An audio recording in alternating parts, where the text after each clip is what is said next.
अस्सलाम वालेकुम। जो टॉपिक हमने डिस्कस करना है वो है रेकरेंस रिलेशन। रेकरेंस रिलेशन किसे कहते हैं कि किसी भी सीक्वेंस की nth टर्म को फाइंड करना रेकरेंस रिलेशन कहलाता है। जैसे अब हमें ये क्वेश्चन गिवन है कि इसके find the recurrence relation of the given sequence, कि हमें एक सीक्वेंस गिवन है उसकी रेकरेंस रिलेशन फाइंड करनी है। सीक्वेंस में किस तरह के एलिमेंट्स हैं, जो टर्म्स हैं 3, 6, 9, 12, 15 अप टू सो ऑन। इसकी अब रेकरेंस रिलेशन फाइंड करनी है तो सबसे पहले इसमें इनिशियल कंडीशन को कंसीडर करना होता है। इनिशियल कंडीशन क्या होती है कि जो सीक्वेंस में फर्स्ट टर्म गिवन होगी उसको इनिशियल कंडीशन कंसीडर कर लेना है।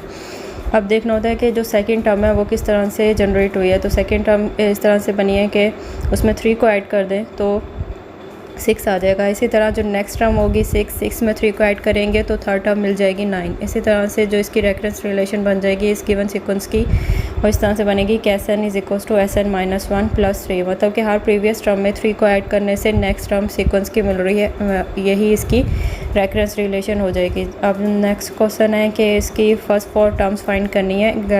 रेकरेंस रिलेशन हमें गिवन है AK is equal to 2AK-1 + k for all k is greater than equal to 1, और इनिशियल कंडीशन हमें गिवन है, मतलब कि बस k का 1 से ग्रेटर होना या इक्वल होना ज़रूरी है। तो k को सबसे पहले 1 कंसीडर कर लें और अप टू सो ऑन 4 तक ले जाएं तो इसके फर्स्ट 4 टर्म्स यहाँ से आ जाएंगी। रेकरेंस रिलेशन को सॉल्व करने के लिए 3 मेथड्स को यूज़ किया जाता है, जिसमें से फर्स्ट मेथड आता है आइट्रेशन मेथड, सेकंड आता है कैरेक्टरिस्टिक रूट्स, और जो थर्ड वन है वो है जनरेटिंग फंक्शन। सबसे पहले आइट्रेशन मेथड देख लेते हैं। आइट्रेशन मेथड में इसमें दिया हुआ है कि first order linear recurrence relation. तो इसमें ये क्वेश्चन गिवन है कि an+1 is equal to 2an। अगर इस तरह से क्वेश्चन आ जाए कि इस क्वेश्चन को सॉल्व करना है, इस रेकरेंस रिलेशन को सॉल्व करना है आइट्रेशन मेथड को यूज़ करते हुए, तो ये first order linear recurrence relation है। तो फर्स्ट ऑर्डर किस तरह से है कि n+1 में 1 की वजह से ये क्वेश्चन जो होगी ये first order linear recurrence relation बनेगी।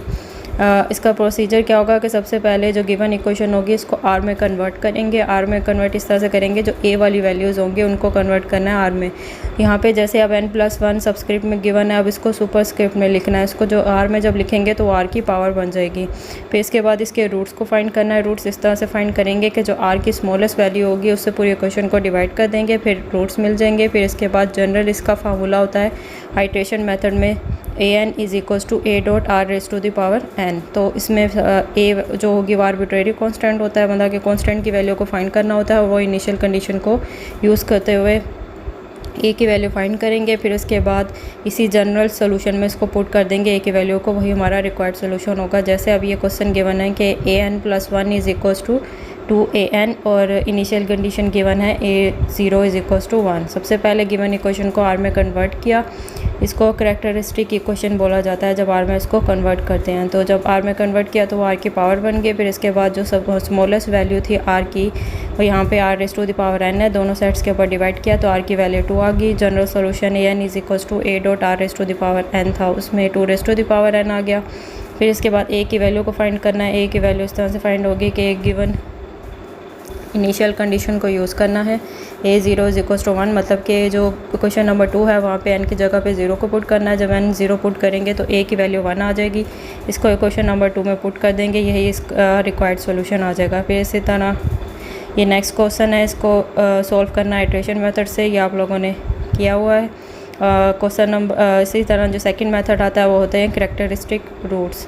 तो ये यूज़ होता है second order linear homogeneous recurrence relation के लिए। जैसे अब हमें एक जनरल इक्वेशन गिवन है, जनरल जो रेकरेंस रिलेशन है वो गिवन है कि ban+2 + can+1 + dan is equal to 0। अगर कोई इक्वेशन इक्वल टू 0 होती है तो वो होमोजीनियस रेकरेंस रिलेशन या होमोजीनियस रेकरेंस रिलेशन कहलाती है। अगर कोई रेकरेंस रिलेशन इक्वल टू 0 हो जाती है तो ये सेकंड ऑर्डर इसलिए है कि n+2 की वजह से, कि n में जब 2 है इसकी वजह से ये second order linear homogeneous recurrence relation होगी। जैसे इसको फाइंड करने का भी वही प्रोसीजर है कि सबसे पहले गिवन इक्वेशन को आर में कन्वर्ट करेंगे। सिर्फ जो a वाली वैल्यूज़ होती हैं उसको आर में कन्वर्ट करते हैं, उनके साथ जो कोफिशिएंट्स होते हैं उनको कन्वर्ट नहीं करते। तो उसमें कन्वर्ट करने के बाद आर की वही जो सिंपल सी बात है कि आर की वही बात जो स्मॉलेस्ट वैल्यू होती है उसे दोनों साइड्स के ऊपर डिवाइड करते हैं। फिर देखना होता है कि आर के कैसे रूट्स आ रहे हैं।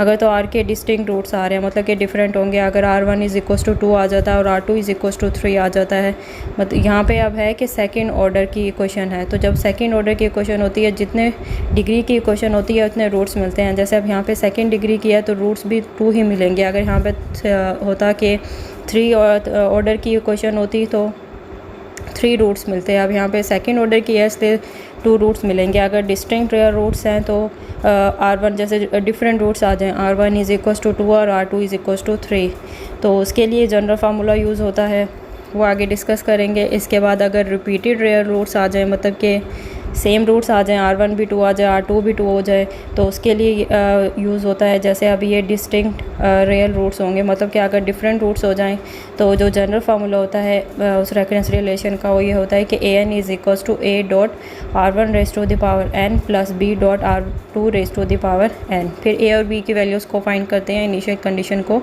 यूज़ करते हुए। जैसे अब ये क्वेश्चन गिवन है, उसमें 2 इनिशियल कंडीशंस गिवन है। सबसे पहले गिवन इक्वेशन को आर में कन्वर्ट किया तो ये करेक्टरिस्टिक इक्वेशन आ गई। फिर इसके बाद जो आर की स्मॉलेस्ट वैल्यू थी वो r raise to the power n-2 थी, तो उसे दोनों साइड्स के ऊपर डिवाइड कर देंगे। जब डिवाइड कर देंगे तो आर को फैक्टराइजेशन मेथड यूज़ करते हुए आर की वैल्यूज़ आ गई। एक R1 इज़ इक्वल्स टू 3 और एक R2 इज़ इक्वल्स टू 2 आ गई, मतलब कि रूट्स अब डिस्टिंक्ट आ गए। जब डिस्टिंक्ट रूट्स हों तो जैसे ऊपर जनरल फार्मूला लिखा हुआ है, जनरल सोल्यूशन लिखा हुआ है, उसी को यूज़ करेंगे कि n is equals to a dot R1 raise to the power n plus b dot R2 raise to the power n। ये आप लोगों को याद होना चाहिए, इससे ये MCQs भी बन सकता है। तो अब आ जाएगा an is equals to a dot R1 था 3 और R2 था 2, वो उसमें पुट कर दी। फिर a और b की वैल्यूज़ को फाइंड करना है तो इनिशियल कंडीशंस को यूज़ करेंगे कि a0 इज़ इक्वल्स टू 1, मतलब कि पहले n की जगह पे 0 पुट करेंगे तो इक्वेशन नंबर 3 आ जाएगी। n की जगह पे 1 पुट करेंगे तो इक्वेशन नंबर 4 आ जाएगी। फिर इस तरह इनको साइमल्टेनियसली सॉल्व करेंगे तो a की वैल्यू आ जाएगी -1 और b की आ जाएगी 2। अब इसको इक्वेशन नंबर 2 के अंदर पुट कर देंगे तो वही हमारा रिक्वायर्ड सोल्यूशन होगा। इसी तरह ये नेक्स्ट क्वेश्चन है, ये आप लोगों ने पहले सॉल्व किया हुआ है। ये सब बस आपकी रिवीजन ही हो रही है, बस MCQs के हवाले से बस ये देखनी है चीज़ें। जैसे अगर ये आ जाता है कि रिपीटेड रियल रूट्स के लिए जनरल सॉल्यूशन बताएं, तो आप लोगों को ये याद होना चाहिए कि जब रूट्स रिपीटेड हो, मतलब कि R1 R2 के इक्वल ना हो, R1 R2 के इक्वल आ जाए जब, तो उसका जनरल सोल्यूशन ये होता है कि an is equals to a dot R1 raise to the power n plus b n R1 ही रहेगा यहाँ पे, या फिर R2 ही कर लें कि रेज़ टू द पावर यहाँ पे आ जाएगा n। तो यहाँ पे फिर a और b की वैल्यूज़ को फाइंड करेंगे इनिशियल कंडीशन को यूज़ करते हुए। सबसे पहले करेक्टरिस्टिक पॉलिनोमियल बना लेंगे, मतलब कि r में चेंज करेंगे, फिर उसको r की स्मॉलेस्ट वैल्यू से डिवाइड करेंगे। जैसे अब यहाँ पे सेम रूट्स आ गए हैं, उस जनरल सोल्यूशन में पुट किया, फिर इनिशियल कंडीशन को यूज़ करते हुए a और b की वैल्यूज़ को फाइंड किया और उस जनरल सोल्यूशन में पुट कर दिया। बाकी ये क्वेश्चंस तो आप लोगों ने किए हुए ही हैं। नेक्स्ट आ जाता है नॉन होमोजीनियस रेकरेंस रिलेशन, मतलब कि अगर कोई recurrence relation equal to some function value के इक्वल आ जाती है फंक्शनल वैल्यू के, तो वो जो रेफरेंस रिलेशन होगी वो नॉन होमोजीनियस होगी। होमोजीनियस उस वक्त होती थी अगर इक्वेशन इक्वल टू 0 होती थी, नॉन होमोजीनियस अगर वो किसी फंक्शनल वैल्यू के इक्वल आ जाती है। जैसे यहाँ पे अब फंक्शनल वैल्यू ले ली 3 raise to the power n। अब इसका जनरल सोल्यूशन जो होता है नॉन होमोजीनियस रेफरेंस रिलेशन का, वो सम होता है होमोजीनियस का और पर्टिकुलर सोल्यूशन का। होमोजीनियस के लिए वही जो कैरेक्टरिस्टिक रूट में स्टार्टिंग वाला किया था कि देखना होता है कि सबसे पहले जो गिवन इक्वेशन होगी उसको r में कन्वर्ट करेंगे, फिर r की स्मॉलेस्ट वैल्यू से उसको डिवाइड करेंगे, फिर रूट्स देखेंगे कैसे हैं, डिस्टिंक्ट हैं या रिपीटेड हैं, फिर उसका जो जनरल सोल्यूशन है उसको यूज़ करते हुए होमोजीनियस सोल्यूशन लिख देंगे। अब जो पर्टिकुलर सोल्यूशन है उसको फाइंड करने के लिए ये एक टेबल नीचे गिवन है, इसको आप लोगों ने याद रखना होगा। इससे भी MCQs बन सकते हैं कि अगर फंक्शनल वैल्यू कांस्टेंट हो तो हम लोग an को क्या एज्यूम करेंगे, तो an को a एज्यूम करेंगे। अगर फंक्शनल वैल्यू n के इक्वल होगी तो an को एज्यूम करेंगे a1n प्लस a2। इसी तरह अगर फंक्शनल वैल्यू n स्क्वायर के इक्वल हो जाएगी तो an एज्यूम करेंगे a2n square plus a1n plus a0। और इसी तरह अगर functional value r raise to the power n आ जाती है तो हम एज्यूम करेंगे सोल्यूशन उसका an is equals to a dot r raise to the power n। जैसे अब नीचे क्वेश्चन गिवन है, अब यहाँ से 3 raise to the power n से हमें पता चल रहा है कि जो इक्वेशन है एक तो ये सेकेंड डिग्री की है और ये नॉन होमोजीनियस रेफरेंस रिलेशन है। n+2 की वजह से ये इक्वेशन सेकेंड डिग्री की है। और 2 इसमें इनिशियल कंडीशंस गिवन है और एक है A0 इज़ इक्वल्स टू 0 और जो नेक्स्ट है A1 इज़ इक्वल्स टू 0। तो इसके सोल्यूशन का जो सम होता है वो होमोजीनियस पार्ट होता है और प्लस पर्टिकुलर आता है। तो होमोजीनियस को वैसे ही सॉल्व करना है गिवन इक्वेशन को, क्योंकि हम होमोजीनियस फाइंड कर रहे हैं तो जो 3n होगा वहाँ पे 0 पुट कर देंगे, क्योंकि होमोजीनियस जो इक्वेशन होती है वो इक्वल टू 0 होती है।